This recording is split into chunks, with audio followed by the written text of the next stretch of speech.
네, 안녕하세요. 나그 한마디 경전 시간입니다. 최근에 직지 신체 요절이어서 거기에 이제 마음 뽕 가서 그걸 열심히 이제 한두 번 여러분들과 같이 공유하고 느껴보았죠. 근데 오늘은 제가 이제 이렇게 없다가 또 그 나그 한마디 경전의 유다 복음서라는 것을 읽게 되었기 때문에 보게 되었기 때문에 유튜브로 그래서 이거 여러분들과 함께 이야기하면서 예수님의 참된 가르침이 또 어떤 말씀을 하셨나라는 걸 이야기하는 것도 좋겠다는 생각이 들었어요. 그러나 오늘은 어때요? 저의 그 영상 화면이 딴 때하고 좀 색깔이 다르죠, 톤이. 오늘은 새벽입니다. 새벽 5시 15분이네요. 야근을 마치고 이제 어제 야근 끝나고 와서 낮에는 쉬면서 잠도 자고 그러다 보니까 이제 오늘 아침에 새벽에 1시인가 2시쯤에 눈이 뜨여가지고 잠이 안 와요. 그래서 밖에 나가서 집 아파트 주변에 좀 산책길식으로 잘 돼 있어서 좀 한두 번 이렇게 걷다가 들어와서 그래도 또 오늘 해 뜨고 나서 이렇게 음식이라도 좀 조금 간단하게 장만하려면 자야지 했는데 그래도 역시 잠이 안 오네요. 그래서 뒤척뒤척 하다가 그냥 일어나자. 그리고 일어나서 한동안 못했던 거 몸도 힘들고 그래서 그냥 쉬면서 게으름 피우고 했는데 한동안 못했던 이런 경전을 여러분들과 다시 한번 가지는 시간을 가지자 차라리 그래도 일어났네요. 그죠? 그래서 어젠가 그젠가 그 유다 복음서에 대해서 한번 찾아보고 그 읽어봤었어요. 그래서 이 부분을 여러분들과 또 한번 읽어보면 또 좋겠다. 그래서 나가마드 경전 바로 유다 복음서를 한번 읽어볼 거예요. 그럼 유다 하면 우리가 보통 알고 있는 그 유다라는 이름이 두 번이 나와요. 그래서 예수님의 제자이면서 또 예수님을 이렇게 예수님을 가두고자 하는 그 상대방 쪽에 이렇게 뭐라고 말하죠?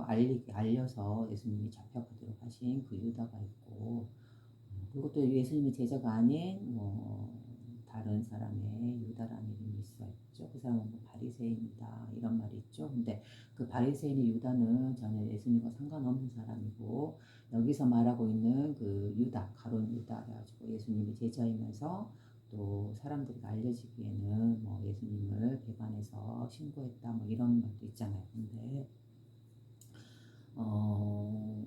이렇게 이제 그 나그한바드 경전이라든가 또는 유다복음서 지금 오늘 읽고자 하는 유다복음서 바로 그 유다죠. 예수님을 신고해서 잡혀가겠다는 그 유다복음서라든가 또는 그 탈무드 임마누엘이라고 해서 예수님의 가르침을 또한 기록해 놓은 성경과 같은 그런 책이 있죠. 그래서 그 내용을 본다든가 이런 식으로 이제 유튜브를 통해서 들어보면 이 가룟 유다 예수님의 제자이신 분이 좀 오명 아닌 오명을 쓸 수밖에 없는 상황이 되었던 것 같아요. 그렇죠? 그래서 이런 내용에 관련해서 유튜브를 보면 그 유다라는 이 가룟 유다 예수님의 제자이면서 배반했던 그 유다 그 유다가 오히려 지금 유다 복음서를 통해서 이렇게 보면 예수님의 가르침에 아주 잘 이해한 좀 아주 뛰어난 제자다라는 걸 오히려 이렇게 이야기하고 있는 것 같아요. 그래서 또 그 탈무드 임마누엘을 말하는 그 유튜브에서 또 그분의 말씀을 들어보면 그런 말씀도 하시더라고요. 우리에게 잘못 알려져 있는 부분이 있다. 이 유다라는 분, 가룟 유다, 예수의 제자는 뛰어난 분이셨고 또 이 유다라는 사람이 예수님을 밀고 할 수밖에 없는 그래서 십자가에 못 박히도록 할 수밖에 없었던 그 상황적인 배경을 개인적인 유다 개인의 배반으로 신고를 했다, 잡혀가도록 했다라고 보는 건 어떻게 보면 너무 단순한 생각일 수도 있겠다. 어떻게 보면 예수님의 지시로요 인해서 유다가 예수님을 잡아가려는 반대쪽에 알리게 하는 그런 역할을 하도록 채찍질을 아닌 채찍질을 하신 분이 누구냐? 바로 예수님이 아닌가라는 생각을 하게 돼요. 그래서 왜 그런 내용도 있잖아요. 예수님께서 너는 가서 뭐 이렇게 나를 상대 사람들에게 가서 알려라라는 그런 약간 그런 유의 말씀도 성경에 보면 나오잖아요. 그죠? 그리고 또한 뭐 베드로도 날이 새기 전 세 번 나를 배반할 것이다 라는 그런 말도 하시고, 또 유다도 자기 자신을 예수님을 배반해서 신고할 것이다 라는 그런 간접적인 말로도 성경에 나와 있잖아요. 근데 그런 말들이 어떻게 보면 제 나름대로 이제 추측을 해보는 거죠. 이거는 어디까지나 제 개인적인 생각일 뿐이죠. 그죠? 이렇게 성경을 연구하시고 이렇게 공부를 하시고 또 기독교에서 예수님을 또 이렇게 예수님과 유다인들을 보시는 그분들의 안목을 저는 존경합니다. 근데 저의 개인적인 생각으로는 이제 또 그러한 이런 전황을 다 보면 유다라는 분이 어떻게 보면 예수님의 지시로 인해서 예수님 자신을 잡아가도록 하는데 그 역할을 맡기지 않았나 하는 생각도 들어요. 그래서 예수님은 자신이 처한 그 상황에서 자기 자신을 희생함으로 인해서 어떻게 보면 그 예수님이 처한 그 상황을 예수님이 진실하고 진실한 이 진리 하나님의 말씀을 전하기 위한, 그리고 또 여전히 사람들에게 머물게 하기 위한, 그죠? 자신의 의도가 담긴 그러한 스스로 자체한 죽음이지 않았을까라는 그런 생각도 살짝 해보기도 해요. 그러면서 어차피 자기 자신은 반대파들에 의해서 잡혀갈 것 같은 상황이라는 것을 아셨고 결국은 죽을 수도 있을 거라는 그런 생각을 하셨고, 그러면 자신이 가리키고자 했던 이 진리의 말씀, 하나님의 말씀을 오로지 온 우주가 오로지 하나의 의식, 순수한 이 오로지 하나의 의식을 위해서 모든 생명들이 한 형제요 한 자매요 둘이 아닌 오로지 하나다라는 그 뜻을 펼치기 위해서 사람들에게 짧은 시간 가르쳤지만 그 가르침이 오래오래 우리들에게 남아있게 하기 위해서 선택하신 것이 바로 주변에 자신의 죽음으로 부르는 이 상황을 받아들이면서 또 이 상대방들에 의해서 자신이 그렇게 가는 것보다 오히려 또 유다를 통해서 이렇게 자신의 죽음을 이끌어가는 그러한 맥락도 한번 생각해 보면 어떨까라는 생각을 했어요. 그죠? 어디까지나 저의 개인적인 생각이죠. 그래서 유다는 그 역할을 해주면서 오히려 사람들에게, 세상 사람들에게 그 배신자라는 그런 이름을 갖게 되지 않았나. 근데 어떻게 보면 또 상황을 우리가 그때 그 시절로, 그죠? 예수님 살아가시던 그 시절로 갈 수 없기 때문에 어디까지나 우리는 추측할 수밖에 없는 것이죠. 그래서 약간 오명 아닌 오명을 쓰고 있는 게 아닌가. 마치 누구처럼 그 막달라 마리아처럼, 그죠? 막달라 마리아 복음도 나가마리 병전에 있는 병전 중에 하나다라고 했죠. 그와 마찬가지로 나가마리 병전 중에 있는 유다, 바로 예수님을 신고한, 바로 배신한 유다, 그 사람의 복음서예요. 그죠? 그래서 예수님과 유다 사이에 어떤 말씀을 주고받았는가라는 걸 한번 여기서 읽어보고 여러분과 함께 나눌 거예요. 그죠? 자, 그럼 유다란 사람과 이 복음에 대해서 어떻게 말씀하셨나 볼게요. 유튜브를 보면서 이렇게 말씀드립니다. 예수님이 6월절을 기념하시기 3일 전부터 가룟 유다와 나눈 일주일간의 숨은 대화이다. 숨은 대화이다라는 건 예수님과 유다가 둘만의 대화로서 여러 제자라든가 다른 사람들이 알리지 않는 그런 내용이다. 이란 말이다라고 볼 수 있는 것이죠. 예수님이 제자들과 함께 지내면서 이 세상 너머에 있는 신비스러운 일들과 마지막 날에 일어날 일들에 대해 말씀하셨다. 그래요. 예수님과 유다 사이에 비밀스러운 이야기를 나누었는데 그 내용이 뭐냐?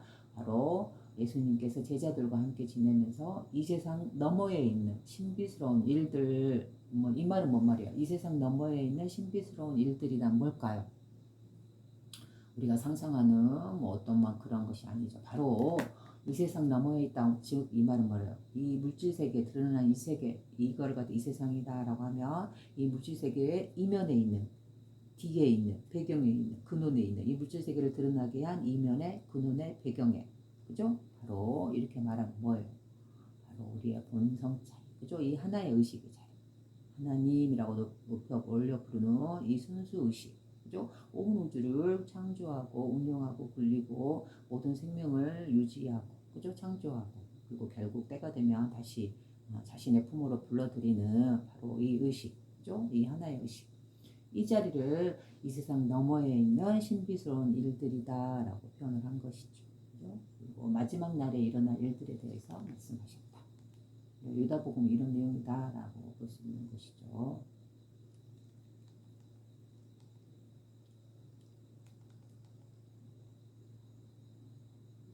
그런데 가끔씩은 예수님이 자신의 모습대로 나타나시지 않고 어린아이의 모습으로 나타나기도 하셨다. 이 말이 나오네요. 그래요. 여기서 자신의 모습, 즉 성인으로 되어 있는 모습이 아니라 어린 아이의 모습으로 나타나기도 하셨다라고 해요. 그죠? 이 말은 뭔 말이야? 어린 아이의 모습이다라는 말은 바로 순수성이죠. 그죠? 제가 늘 이야기하던 갓 태어난 아기는 어때요? 우리 인간과 똑같이 6가지 감각을 갖고 있으나 그러나 어떠한 때도 어떠한 우리 인간에 의해서 어떠한 생각이나 어떤 틀에 의해서 때 묻지 않는 아주 순수한 의식 그 자체죠. 그죠? 바로 우리의 본성자리를 드러낸 말이다라고 볼 수 있는 것이죠. 바로 어린아이의 모습으로 나타나셨다라는 거죠. 그래서 어떠한 때에도 물들지 않는 아주 청정한 의식으로서 예수님 앞에 나타나서 제자들 앞에 나타나서 제자들을 가르쳤다 라고 볼 수 있는 그런 말씀이시죠. 그래서 최근에 또 이런 생각도 들었어요. 이 말과 똑같은 맥락에서 바로 불교에서는 어때요? 그 부처님을 우리가 보면 부처님의 이런 모습도 형상화되어 있지만 또 아기 부처님의 모습도 형상화되어 있죠. 우리 왜 그 18일 날 부처님 탄생일에 절에 가보면 아기 부처님이 이렇게 손가락 하나를 들어 올리고 서 있으면서 있죠. 그죠? 작은 아기 부처님의 모습이 있죠. 그래서 우리는 이렇게 절에 가면 한 번씩 그 아기 부처님에게 물을 3번 떠서 이렇게 목욕을 깨끗하게 시켜드리죠. 그죠? 그러면 그것은 다만 겉으로 보면은 아기 부처님을 이렇게 목욕을 시켜드린다라고 보이지만 그러나 그 행위는 아주 깊은 뜻이 숨어 있다라는 걸 생각을 해봤어요. 최근에 생각이 든 생각인데 어떤 깊은 뜻이 숨어 있을까요? 바로 어린아이의 모습으로 나타난 예수님 바로 이 모습과 같은 맥락이에요.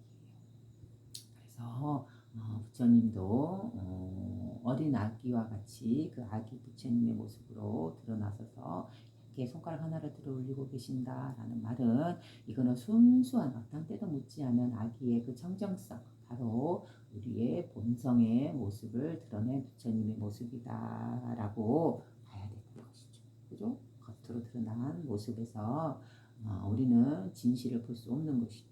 그죠? 그 형상을 드러낸 그 이면에 그 뜻은 무엇일까? 숨은 의도는 무엇일까? 라고 보면 바로 그런 것이 숨어 있는 것이죠. 그래서 아기 부처님처럼 순수하고 깨끗하고 어떤 때도 묻지 않는 그 청정한 의식의 부처님. 그죠? 불교에서는 실제로 몸을 갖고 태어나신 부처님을 부처님이다 라고 또 표현하지만 또 다른 하나의 부처님의 뜻은 뭐다 있어요? 바로 우리의 근원자. 그죠? 불교에서 말하면 순수한 이 하나의 의식의 자리. 그죠? 하나님이라고 높여 부르는 이 자리. 또는 주님이라고 부르는 이 자리. 또는 성령이라고 부르는 이 자리. 그죠? 이 자리가 불교에서는 바로 부처님이다라고 해서 이렇게 몸을 갖고 있는 형상을 갖고 있지 않은 순수한 의식 그 자체, 그죠? 또 마음이라고도 부르는 이 자리, 우리의 본성 자리라고 부르는 이 자리, 마음을 태어나게 한 바로 근원의 순수한 의식, 청정성, 그죠? 어떤 때도 묻지 않는 아기와 같은 순수 의식, 그것을 아기 부처님이 아기 부처님으로 표현했고, 또 아기 부처님의 또 표현하고 있는 의식이 하나 있어요. 아기 부처님을 자세히 보면 손가락 하나를 이렇게 들어 올리고 있는 게 보일 거예요. 그죠? 다음에 절에 가시면 한번 그런 걸 잘 봐보세요. 아기 부처님 손가락이 어떻게 되는지. 이렇게 손을 위로 올리고 있어요. 이거는 뭐예요? 하나. 그죠?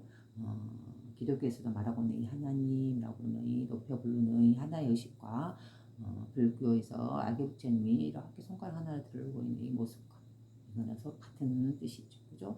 오로지 청정한 아기와 같은 청정한 의식, 우리의 본성짜리. 그죠? 하늘에서 태어날 때부터 이미 갖고 나오는 이 순수한 의식, 그거가 우리의 본성이다라고 하고, 이 본성을 온 우주를 굴리는 온 우주의 생명을 산생하게 만드는 그 주인공의 의식이다라고 해서 이거를 하나다라고도 표현한다 했죠. 언어로. 그래서 이렇게 손가락 하나를 들어 올렸다라는 건 뭘까요? 바로 이 하나의 의식을 상징하는 것이죠. 이 하나의 의식이란 어떤 의식이다? 바로 어린 아이 같이, 아기 부처님과 같이 아주 딴 때도 묻지 않는 청정한 우리의 본성, 그죠? 태어나면서 갖고 나오고 살아가는 도중에도 늘 때묻지 않고, 또한 죽음을 맞이해서 결국 되돌아가는 자리도 바로 이 본성의 자리, 순수한 아기의 의식과 같이 때묻지 않는 밝게 빛나는 빛의 의식, 바로 이 자리 있죠? 마음 자리, 원래 마음 자리, 이 자리를 여기 유다복음에서는 어린아이의 모습으로 나타나셨다라고 이야기하는 거고, 그죠? 그 다음에 그 불교에서는 아기 부처님으로서 부처님의 가르침을 청정하고 순수한 아기와 같은 모습으로 이렇게 형상을 만들어내는 거죠. 그죠? 서로 통하죠. 그래서 이 우주, 이 현상계, 우리가 살아가고 있는 이 삶이라 부르는 이 자리를 볼 때 결코 서로 다른 말이 있을 수 없는 것이죠. 서로 통하고 서로 같은 말을 하고 있는 것이죠. 이와 같이 모든 종교는 비단 이 기독교와 불교뿐만이 아니라 기타 다른 종교들도 아마 이 자리 하나를 드러내는 서로 다른 언어, 다른 색깔로 드러내고 있을 뿐, 그 색깔이나 그 종교의 언어는 결국 그 뿌리를 찾아보면, 근원을 찾아가 보면 바로 이렇게 서로 통하고 있고, 똑같은 이 하나의 의식을 서로 다른 언어와 다른 색채로서 사람들에게 말하고 있다라는 것이죠. 그렇죠? 그래서 오늘은 이 유다복음을 통해서 우리는 바로 이 하나의 의식이 결국은 우리가 누구를 어떠한 대상을 향해서 믿는 신앙이 아니라 뭐예요? 결국 자기 자신, 그죠? 이 신의 성품, 있음이라는 신의 성품, 그죠? 우리 모든 생명들, 우리 인간들, 그죠? 나를 포함해서 여러분들도 살아가면서 느끼고 있는 이 첫 번째 의식, 순수 의식, 그죠? 있음이라는 의식, 이 신의 성품, 이 자리를 여기 도마복음에서는 어떻게 표현하냐면, 그 자리가 내가 믿는 신앙의 대상이 아니라 오히려 바로 자기 자신이다 라고 이야기해주고 있는 예수님의 말씀을 기록해 놓은 복음서가 바로 유다복음서예요. 그래서 제가 이 부분을 여러분들과 같이 이야기를 나누는 것이 참 좋겠다라고 해서 제가 이 새벽에 이거를 택했네요. 자, 그래서 제가 이 영상을 올리기 이전에 직지심체 요절에서 아마 제가 이런 말씀을 드렸을 거예요. 여러분들에게 이렇게 차를 따라서 이렇게 제가 마시고, 그 다음에 이렇게 또 이렇게 해서 차를 올리는 이 대상은 뭐라 했어요? 어떤 나 아닌, 자신이 아닌 어떤 누군가 신적인 대상이라든가 어떤 따로 있는 어떤 다른 대상을 올리는 게 아니다 했죠. 그죠? 바로 내가 올리는 그 대상, 예우하는, 공경하는 그 대상이 바로 나다, 나 자신이다, 여러분 자신이다라는 거죠. 바로 그런 맥락에서도 여기 유다복음에서 그 내용을 예수님께서 유다에게 말해주고 있어요. 그죠? 그래서 제가 하하고 이 복음을 여러분들 같이 또 읽어봐야겠다라는 마음을 가진 것이죠. 그래서 그런데 가끔씩은 예수님이 자신의 모습대로 나타나시지 않고 어린 아이의 모습으로 나타나기도 하셨다. 그죠? 여기서 어린 아이란 바로 우리 순수한 본성을 나타낸다. 그 순수한 본성의 상태에서 예수님이 자신의 제자들에게 말씀을 말을 했다, 가르쳤다 하는 것이죠. 그죠? 바로 우리 본성의 모습이 그러하니까.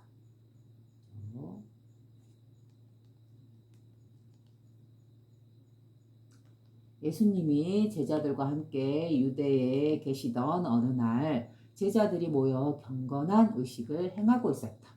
경건한 의식을 해서 제자들이 떡을 들어서 감사 기도를 드릴 때에 예수님이 다가오시며 웃으셨다. 말 그대로 그 제자들이 그 유대 사회에서 그대로 전통 문화의 방식대로 이렇게 떡을 준비해 놓고 떡을 들어서 이렇게 올리면서 감사의 기도를 드릴 때, 그죠? 경건한 의식을 치르고 있을 때 예수님이 다가오시면서 그 모습을 보고 웃으셨다. 그죠?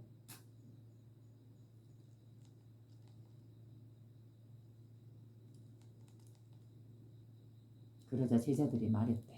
주님, 어찌하여 우리가 드리는 기도를 비웃으십니까? 우리는 옳은 일을 하였습니다. 그죠? 그 시대 문화 전통에 맞게 이렇게 떡을 준비해서 떡을 이렇게 신에게 어떠한 대상에게 그걸 올리면서 바치면서 기도를 드린 거죠. 그죠? 그러니까 그 모습을 보고 예수님께서 웃으셨다. 그래서 바로 왜 웃으십니까? 우리는 옳은 일을 하고 있습니다. 라고 말하는 거죠.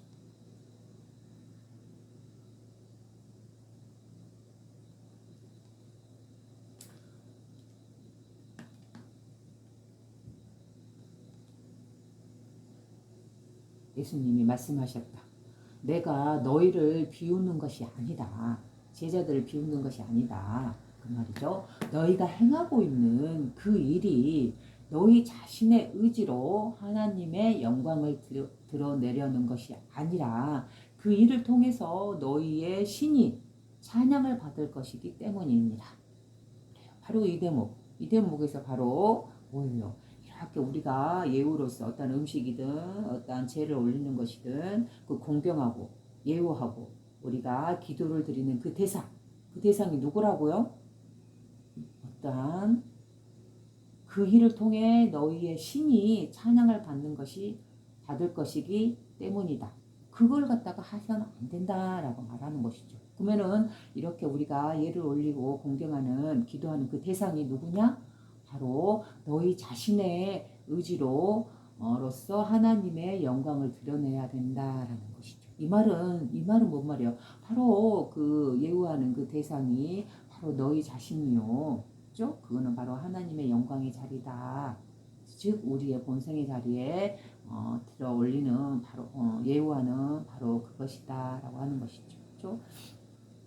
그래서 다시 한번 읽어볼게요. 너희가 행하는 그 일이 즉 이렇게 어떤 떡이나 제사라든가 또는 기도를 통해서 어떠한 대상 나가 아닌 자신이 아닌 어떤 대상을 향해서 또는 어떤 신을 향해서 찬양하고 기도하고 하는 것이 아니다. 바로 뭐다? 너희가 행하는 일이 너희 자신의 의지로 하나님의 영광을 드러내려는 것이어야 한다라는 것이죠. 그죠? 그래서 기도하고 공경하고 제를 지내고 이렇게 떠받드는 그 대상이 어떠한 내가 아닌 자신이 아닌 어떤 대상이 따로 있어서 그 대상을 하는 것은 잘못된 것이다. 그러한 행위를 하지 마라라고 그 제자들이 하고 있는 떡을 올리고 있는 모습을 보고 이렇게 나무라면서 말씀을 하시는 것이죠. 웃으면서. 그죠? 그러한 행위는 뭐냐? 바로 그러한 행위를 통해서 너희의 신이 찬양을 받을 것이기 때문입니다. 그죠? 그럼 뭔 말이에요? 예수님께서는 오히려 어떠한 대상을 만들어서 자신이 아닌 어떠한 대상을 만들어서 그 대상을 찬양하고 그 대상을 받들고 그 대상을 통해서 기도를 하는 거 이런 행위들 그거는 잘못된 것이다 라고 여기서 말하고 있는 것이죠. 그죠? 그래서 여기서 아주 깊이 있게 들어가야 돼요. 깊이 있게 들어가야 되는 대목이 뭐냐 그러면 보통 기독교 그러면 예수님을 믿고 찬양하고 또 하나님을 믿고 찬양하죠. 그죠? 그래서 예수님은 이렇게 인간의 몸을 갖고 태어나신 분이고 살아가신 분이고 가르침을 펴신 분이다 라면 어때? 우리 사람과 똑같은 그런 몸을 지니신 그리고 우리 사람과 똑같은 본성을 지니신 이런 모습이죠. 그런데 또 이 하나님이라고 보면 또 이분은 뭔가 신적이고 그죠? 드러나지 않는 존재고 그죠? 막 전지전능하고 그래서 그분을 떠받들고 또 그분을 찬양하고 그죠? 그리고 드리는 모든 제사라든가 제물이라든가 기도라든가, 그죠? 공경이라든가 찬양이라든가 이런 것들이 자신이 아닌 어떤 대상, 신이 있는 하나님을 마치 신처럼 여기면서 이렇게 떠받드는 행위들, 이러한 거는 오히려 잘못된 것이다 라고 지금 예수님께서 말씀하고 계시잖아요. 그죠? 바로 이러한 부분, 믿음의 대상, 찬양의 대상, 그죠? 공경하는 대상이 바로 자기 자신이다라는 거, 어떤 대상이 아니다는 것, 어떤 신적인 대상. 나 자신이 아닌 어떤 뭐 물질이라든가 어떤 다른 차원에 있는 어떤 신적인 존재라든가 이런 게 아니다. 바로 뭐냐? 너희 자신의 의지로서 하나님의 영광을 드러내는 것이다라고 지금 여기 복음에서 이야기를 하고 있는 것이죠. 그죠? 그래서 이렇게 정말로 예수님께서 진실하게 사람들에게 제자들을 통해서 가르치고자 했던 그런 중요한 내용은 이렇게 빠져 있어요. 배경이라는 이유로. 그죠? 이런 거 보면 지금 우리가 읽고 있는 정경이라고 보고 있는 그 성경 테두리 안에서만 예수님의 가르침을 배우려고 한다 그러면 그거는 정말 답답한 테두리 안에 갇혀있는, 그죠? 동물원 안에 갇혀있는 동물과 같은 눈에서 가르침을 배우려고 하는 자세인 거죠. 그래서 어떻게 보면 예수님의 진실로 가르치고자 했던 그 진리를 배우고 싶다라는 분은 뭐예요? 바로 이렇게 외경이라고 부르는 정경에 포함되지 않고 외부로서 포함되지 않고 빼놓은 이 외경이라는 이 경전들, 바로 나가 한마디 경전이라고 부르는 이 경전들, 이거를 꼭 공부를 해볼 필요가 있어요. 그 중에서도 도마복음은 그 첫 번째죠. 그죠? 그래서 꼭 이렇게 같이 공부를 해야 꼭 진실하게 예수님 가르침을 제대로 배울 수 있다는 것이죠. 그렇죠? 그래서 예전에 이 정경에 넣을 것이냐 외경으로 뺄 것이냐라고 그 시대에 옛날에 그 시대에 결정했던 그 사람들의 의도가 저는 느껴져요. 이런 걸 보면. 그렇죠? 진실로 예수님이 가르치고자 했던 정말로 믿음의 대상, 그죠? 신앙의 대상이 어떤 외부에 있는 어떤 신적인 존재가 아니라, 그죠? 하나님이라는 존재가 신적인 존재라기보다는 오히려 자기 자신이다, 참된 자기 자신이다라는 이 본성자리, 그죠? 이 순수한 의식의 자리, 바로 이 의식을 써서 우리가 살아가기 때문에 결국 뭐예요? 하나님이라는 이 순수 의식이 온 우주를 굴리고 창조시키는 이 하나의 의식이 그 의식으로 인해서 만물이 태어났고 그 만물 중에 우리 인간도 태어났고, 그죠? 바로 그 만물이 태어난 존재 중에서도 가장 이 성령, 영스러운 존재가 누구예요? 영혼을 가지고 있는 존재가 바로 우리 인간이죠. 그렇죠? 그렇게 치면 이 하나님의 의식이 최종적으로 가장 가치 있게 쓸 수 있는 열매를 맺은 존재는 누구인가요? 바로 우리 인간이잖아요. 그렇죠? 우리 인간 중에서도 뭐예요? 6가지 감각을 휘두르고 있는 그런 모습이기보다는 아주 순수한 참 하나의 의식, 하나님의 의식이 바로 우리의 본성을 잊지 않고 본성의 순수와 자비와 사랑으로서 자신의 삶을 살아가고 있는 사람. 바로 이 사람이 바로 이 하나의 의식, 하나님의 성품이 그대로 녹아들어서 이 세상의 물질계에 드러나 있는 존재인 것이죠. 그렇게 봤을 때 어때요? 하나님이란 결국은 뭐예요? 바로 우리 인간이다라고 볼 수 있는 것이죠. 그죠? 하나님이란 그 순수한 하나의 의식의 열매로서 결과로서 드러나 있는 존재가 무엇이냐? 뭐 만물이요, 우주 자체요, 자연분이요, 또 그 안에 살아가는 우리 인간이 포함되어 있는 인간이, 그죠? 그 만물 중에서도 가장 이 성스러운 성품을 닮은 이는 누구인가? 어떤 누군 존재인가? 그러면 바로 우리 인간의 성품이다라고 볼 수 있는 것이죠. 그죠? 왜 그럴까요? 왜 우리 인간의 성품이 그 만물 중에서 가장 성스럽고 가장 하나님 성품을 닮았다 할 수 있는 걸까요? 바로 이렇게 우리는 여러분들과 같이 나는 이 자리를 이렇게 자리를 통해서 바로 이 우리의 정신을 작용을 통해서 우리의 영혼의 작용을 통해서 바로 하나님의 의지와 하나님의 마음과 하나님의 의식을 우리는 찾아갈 수 있고, 그죠?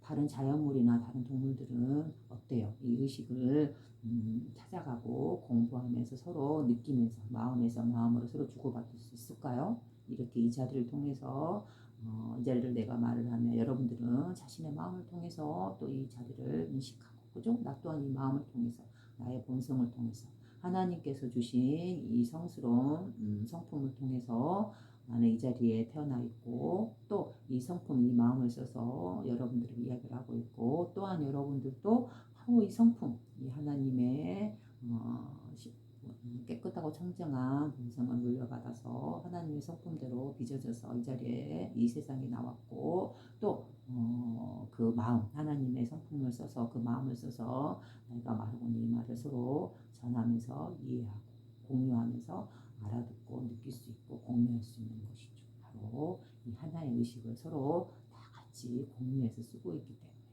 그렇죠? 바로 그래서 이 믿음이라는 대상이 따로 있는 게 아니에요. 그죠?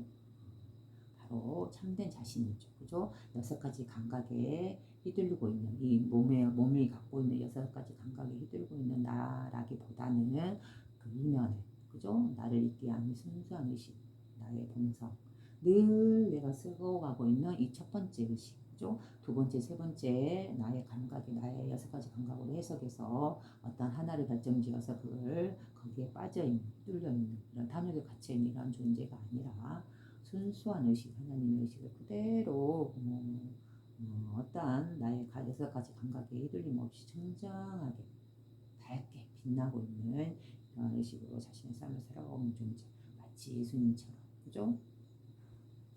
꼭 예수님처럼 위대하지 않더라도 이렇게 소소하게 살아가고 있는 우리 자신, 그죠? 우리 평범하고 나약하고 늘 감정에 휘둘리고 있으나, 그러나 자기 감정을 최대한 차지하면서 다스리면서 순수한 이 하나님의 성품을 유지하면서 살아가려고 하는 평범한 우리들, 바로 우리들이 쓰고 있는 이 마음, 본래 성품, 이 자리가 바로 하나님이에요. 바로 이 자리에 우리는 찬양하는 것이죠. 기도하고 이 자리를 믿고 의지하는 거예요. 그래서 참된 신앙의 자리는 어디냐? 바로 자기 자신이죠. 있음이라는 이 순수한 의식이죠. 어떤 형상이 있다거나 어떤 신이 있다거나 어떤 나 아닌 또 다른 대상을 믿는다든가 이건 잘못됐다라고 지금 유다복음을 통해서 예수님께서 말씀하시고 계시는 것이죠. 그렇죠? 그래서 여기서 다시 한번 볼게요. 이렇게 떡을 마련해서 이렇게 기도하고 찬양하면서 이렇게 하고 있는 모습, 신을 향해서 하고 있는 모습을 보고 예수님께서 웃으시면서 그래서는 안 된다고 이렇게 말씀하고 있는 것이죠. 너희가 행하는 이 일이 너희 자신의 의지로, 그죠? 누구 타인의 신의 어떤 하나님의 어떤 신적인 그런 의지로 인해서 하는 게 아니다. 바로 너희 자신의 의지로, 그죠? 그래서 제가 예전에도 한번 이런 말도 했을 거예요. 이 세상에, 이 우주의 참된 주인공은 누구냐? 뭐예요? 바로 자기 자신이죠. 여러분 자신이죠. 왜 그런 말을 했을까요? 그 참된 주인공의 의식이 바로 뭐예요? 바로 우리의 마음이요. 이 하나의 의식이요.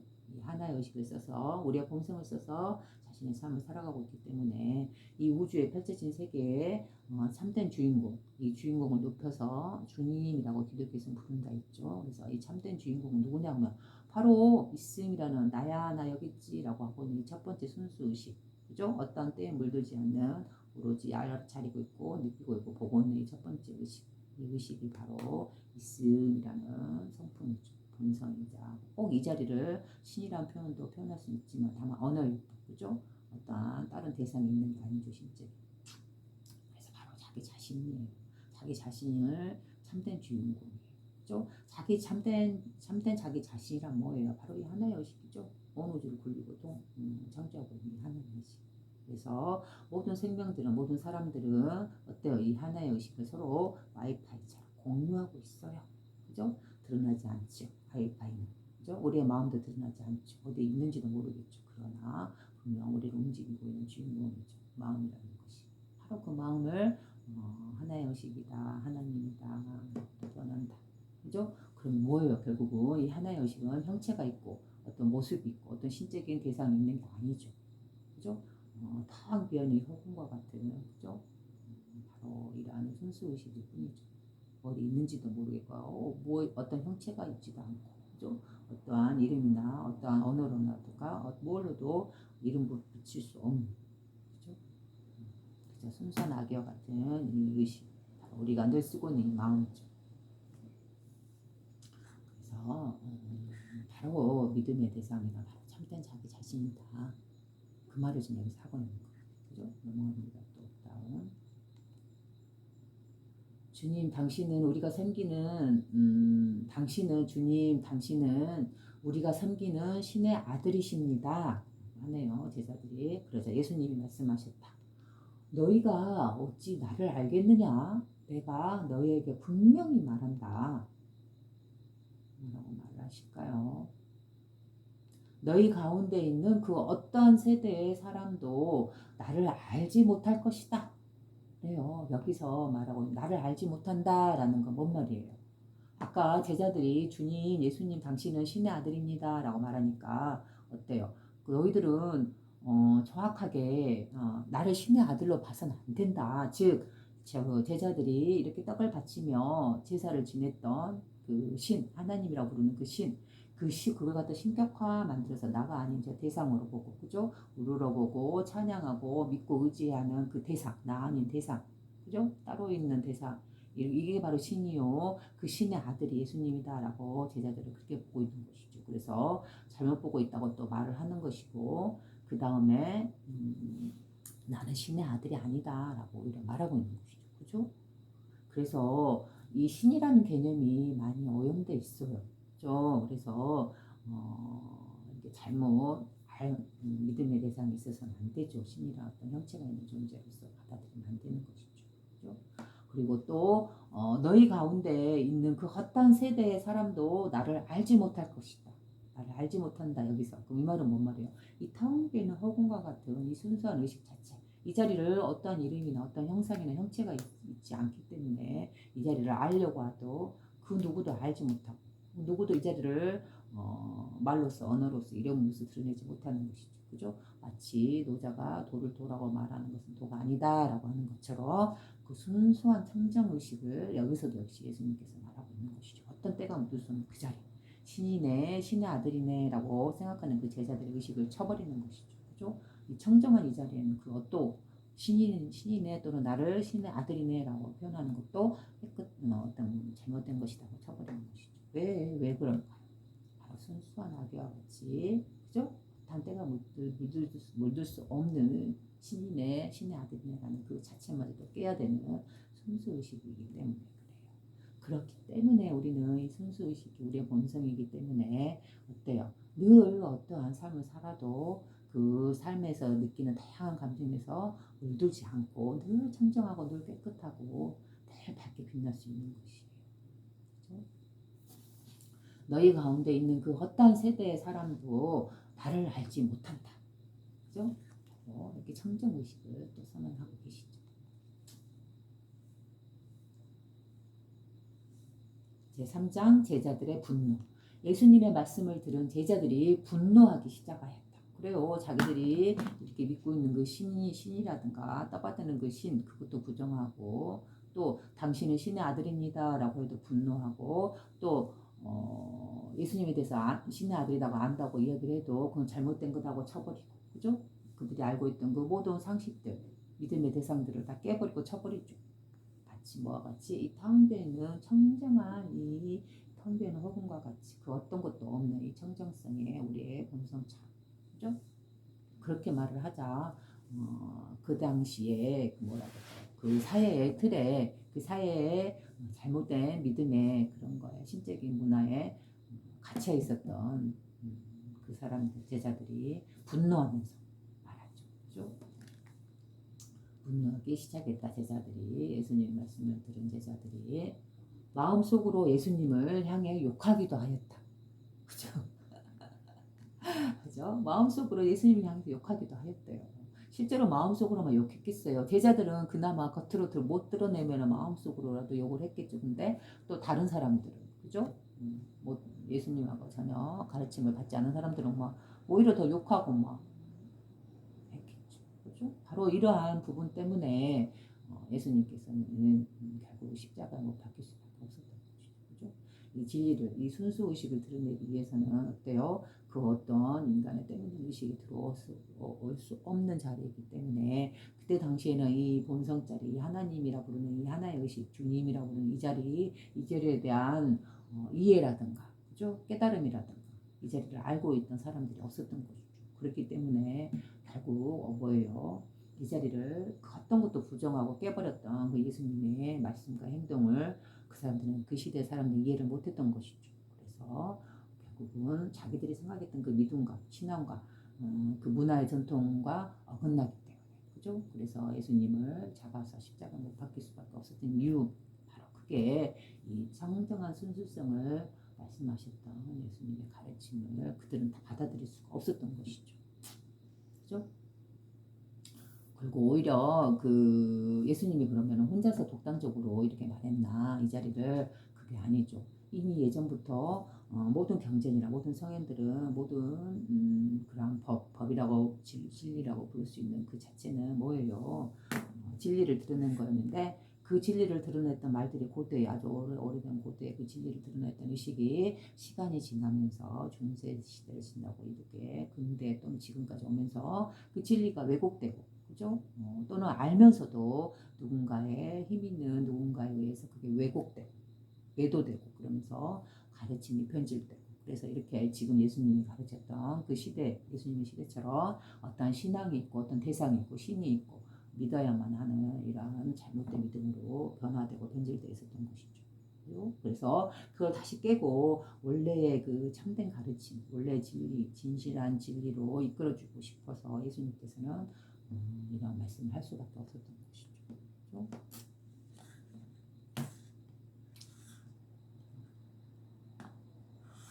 자, 그래서 마음속으로 예수님을 향해 욕하기도 하였다. 예수님은 그들의 이해력이 부족하다는 사실을 아시고 말씀하셨다.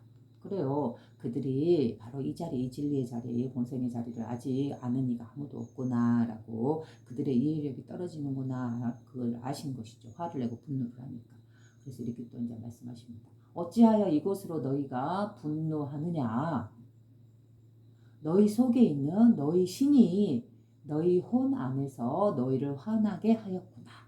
그래요. 바로 여기서도 바로 신이란 어떤 대상이나 믿음의 대상, 나 아닌 어떤 위대한 분이 있어서 하나님이란 분이 있어서 이렇게 믿어야만 되고 수동적으로 이렇게 의지해야 되고 그죠? 이러한 존재가 아니다는 거죠. 그 신이라고 너희들이 믿고 있는 그 신이란 존재가 뭐예요? 바로 너희 속에 있는 너희 신이라고 여기서 표현하고 있잖아요. 그죠? 너희 속에 있는 너희 신.